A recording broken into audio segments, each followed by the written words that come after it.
It's harvest season, and that means it's time to make something with sweet potatoes.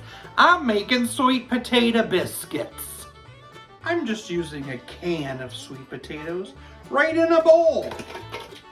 Mash those up. And I'm gonna add 3 cups of Bisquick. You know I love Bisquick. Half a cup of milk and a 1/3 cup of melted, softened butter. Mix it up to get a dough. Spoon on some biscuit-sized dollops onto your cookie sheet. Now I'm gonna bake them in a 450-degree oven for about 10 to 12 minutes. Sweet potato biscuits, let's give them a try. Serve with your favorite jam or jelly.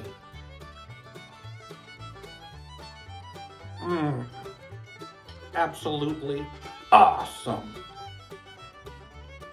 I saw an artist who used different cuts of steak to create portraits of people.